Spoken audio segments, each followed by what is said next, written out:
It's Ivy Slater, and you're listening to Her Success Story podcast, a show where gutsy businesswomen share their success journey.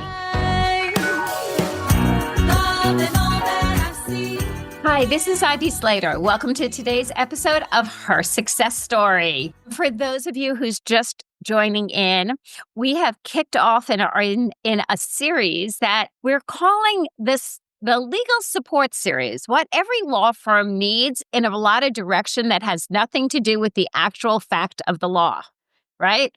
But there's so many areas within to run a firm that involves marketing and sales and the uses of AI. And we decided here at Her Success Story to pull together a series all around the support and the changing trends and information that leaders need to run a fabulous law firm. So today I have an amazing guest for you. Erin Fitzgerald is a co-owner, director of operations of Lexicon Legal Content. After earning her BA from Kenyon College and a stint in finance, Erin received her Juris Doctor from the St. Louis University School of Law in 2013. After passing the bar in Missouri, Illinois, she became the co-owner of Lexicon Legal Content in 2014 and has since contributed to the significant growth of the company in running operations, overseeing and managing the expanding operational team and the expanding world of what content is today for law firms and how it has grown and changed since 2014. I'm not doing math in my head, 11 years. But Erin, thank you for joining me today from Breckenridge, Colorado.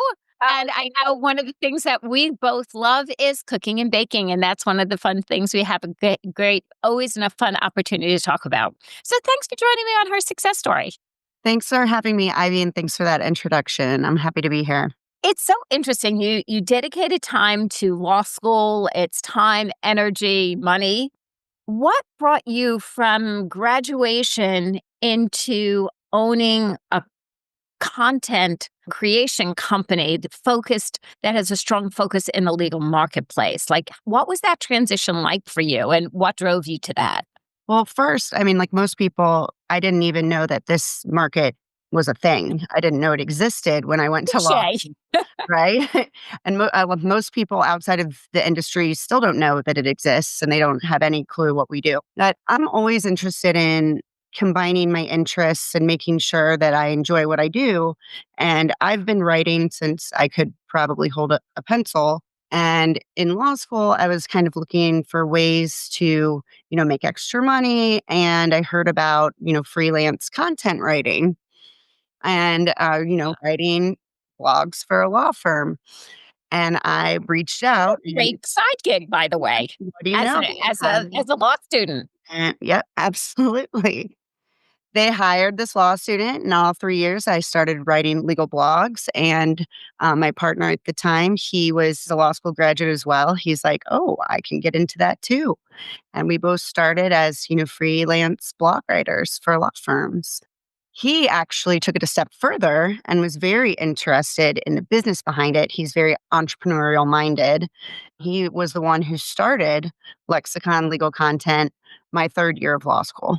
So when you came in after graduation, as you came in, taking hold of operations, now this company has grown from what I'll refer to as a newborn into, over 10 years, very successful, large clients across the country and then some. What created your sweet spot in operations? Why did you hone in there? Well, when I joined, it was just, two people writing all the blogs ourselves. And slowly but surely, we realized we couldn't do that. And I kind of fell naturally into the role of hiring other contract writers and overseeing them. And that just kind of felt like a natural place for me. Organization is my jam. I'm good at it. I always say I'm an organizational guru.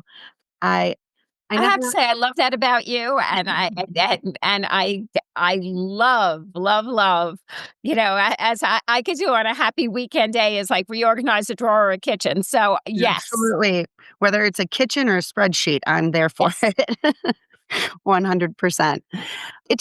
kind of felt natural that I fell into that role. As we grew, obviously the systems had to change and advance and mature. And I have no business training. I had no idea what I was doing, but I'm definitely a person who says, yes to large projects and then with full confidence that I can figure it out. And so immediately got to work. What systems do we need to expand and change? And how do we need to expand our team? I just found that I had a really good knack for that operational mind. It's so interesting. So I was trying before our interview, I was trying to remember back of when that phrase of, content is king started. Like, Mhm. what year was that? How long ago? It seems like 20 years already. Absolutely. The king of content and the content has evolved so much over time. What have you seen the evolution in doing content for legal? What do you see that evolution to be? There's always been evolution, with Google. You never know what Google's going to do. The algorithm can change any day. And so, Very it's true. always kept you on your toes. But, the past 3 years have been, unprecedented with GPT dropping and, the introduction of AI and all the differing opinions across the industry regarding AI with both Google and the legal community. Navigating that has really been interesting as far as content is king, because you've got one camp that is like, hit the button, get as much volume out there as possible, use AI. And then the other camp, lawyers and, agencies alike who are saying, oh no, human written, we need this, no AI at all. And I think that we really fall somewhere in the middle. And I think that Google does too. I think that that's the answer, is just be transparent about your practices and how you're using AI, how you're leveraging it. Google's philosophy toward content hasn't changed. You still have to show your expertise, your experience, all of that. And AI is not good enough to do that. The content industry isn't going away. And I really do say that with confidence. We say AI piloted. We say that humans pilot the AI because AI is not enough to make Google happy to get your law firm to the top of the rankings the way the content is going to help you do that. It's so interesting because, you just literally took me back to like an old memory. It just literally hit me. I remember years ago when people's like, oh my goodness, printing is going to be extinct. You got to get out quick. And I exited the industry in 2008. No, actually 2010. I opened this company in 2008, but I started the succession plan in 2007. But that was said to me probably in 2000, right? It's like, oh my God. And yet I went and got my mail the other day and there were catalogs in there. So there's, I'll always say there's ebbs and flows in business Mhm. and things don't go away. There's a combination that happens. And that's exactly what I'm hearing you say. AI is here. It's not going away, but it's a support. It's Yeah, efficiency. AI can't get in my brain. right. It's a tool in your toolbox. Right. And if you don't use it, you're going to get left behind because it does make things more efficient and it makes the demands greater. And if you don't, increase that efficiency, you're not going to be able to keep up with the demands. However, if you over leverage it, the quality is going to suffer and you're not going to get the results you want. So why bother in the first place? It's very true. What are you seeing in industry trends today? Like, because the AI is a piece of this technology evolution or revolution, and probably both words work. And I'm not the English person here, or you are. Business continues to evolve. And I think technology, right?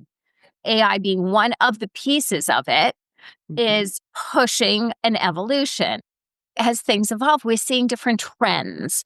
What are you seeing out there today, and how do you guys navigate? I mean, there's so much changing so fast. How in the world do you keep up as director of operations? I mean, adaptability is key day to day. I mean, as soon as you think something's running smoothly, like don't be fooled. It's not because you wake up tomorrow and everything's turned on its head. That's been a challenge that we've learned to address, especially operationally, because, we are constantly adapting. We found that really the one thing we have to keep in mind is that you are talking to three audiences with your content, basically. You're talking to the reader who's not a lawyer. They need your help.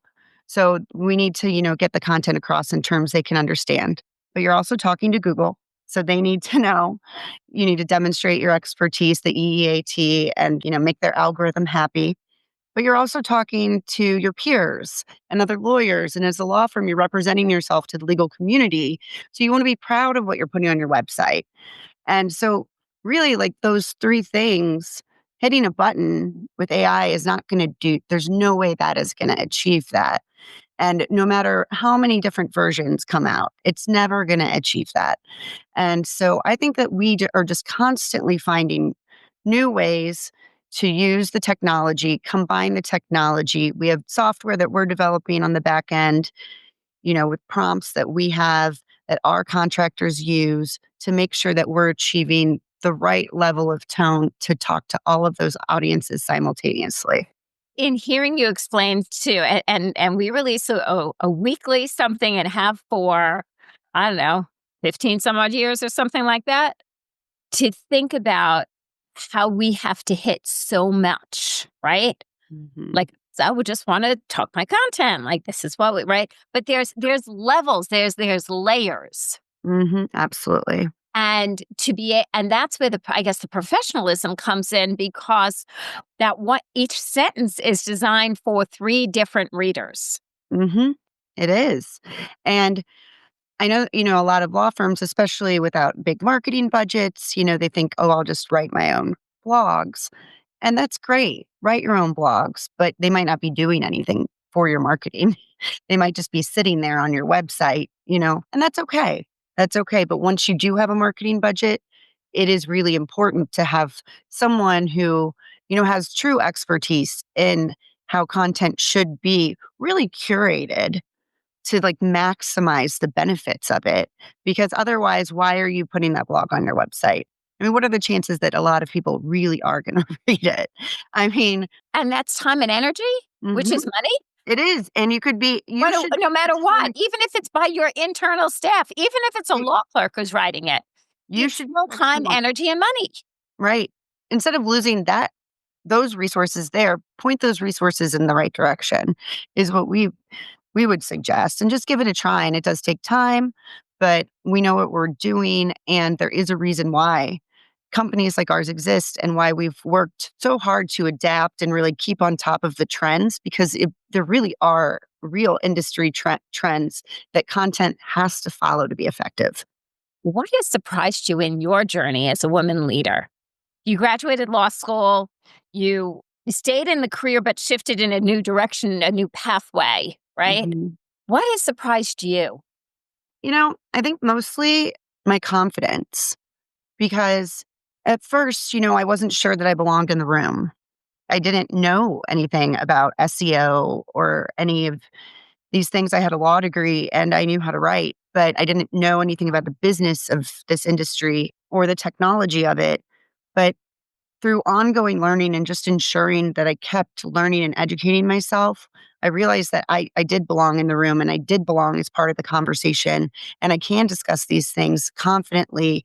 And I do absolutely know what I'm doing and can successfully deliver what I promise. I would just encourage anyone in this position who's uncertain about like going on the entrepreneurial path to just like keep that confidence up and just keep learning and teaching yourself. And then you'll back the confidence up as you keep going. I so feel you, because I can't tell you in my long journey in entrepreneurship how often I've like looked behind me and say, "Who are they actually talking to? It can't be me. Who are they actually talking to?" Because right, they don't want my opinion or my experience, right? Mhm. That lack of true inner confidence of how much we know, how much Right. knowledge we've gained over the time, and that people actually look to us to share it and want Mhm. the insight from it is such an amazing thing as we see that reflection in others' eyes. Right. Knowing that you've done the work to educate yourself and be an expert in your field, and just like reminding yourself that you've done what you're supposed to do and you can rely on that, and so can other people. I appreciate you sharing that piece because I think so often, people weigh in to hear, oh, I want to hear about legal content. Oh, I want to hear how legal content is using AI. But the crux of it in leadership, especially women's leadership, is our self-belief in ourselves. Long time ago, I said, I guess we all need to fake it until we make it. And they're like, no, Ivy. Act as if you already are there.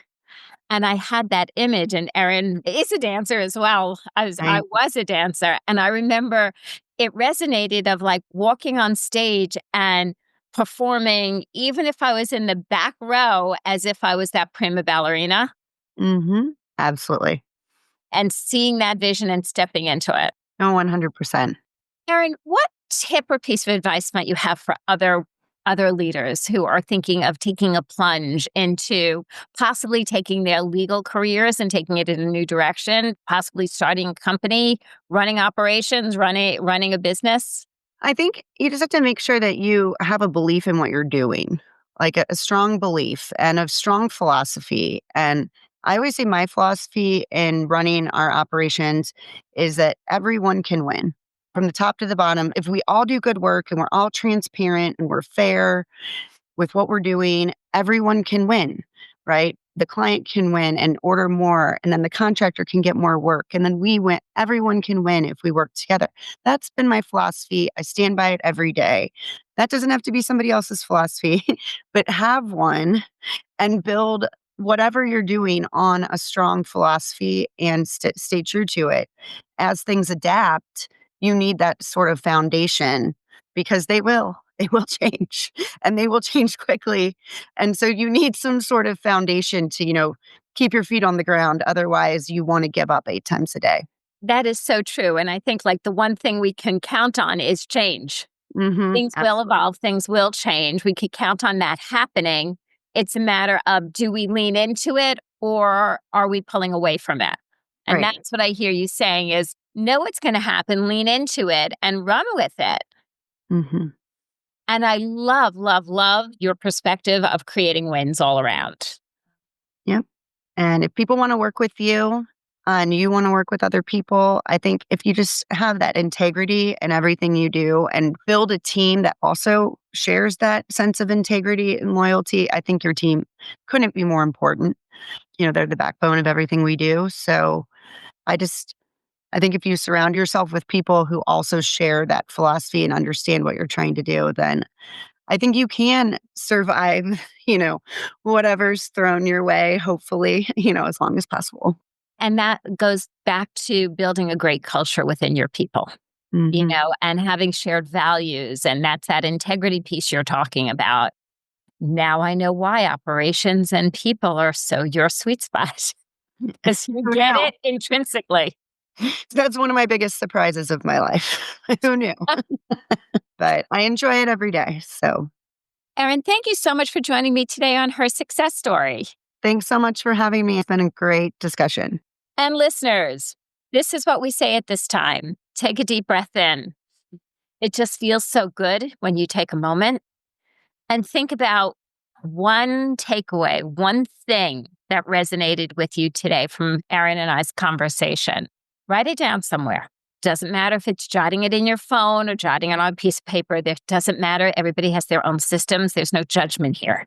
Look at it and make the decision of what's that one action you can take with your takeaway today. If this episode was interesting to you, please pass it forward to others who find it interesting as well.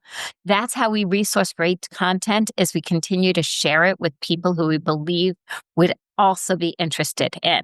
Hit subscribe. We come into your inbox every Monday. We have some great episodes coming up with this great legal series. It's exciting. I've never done a legal series like this before. I am learning so much, so I hope you are learning with me. And as we continue to grow and learn, till next time.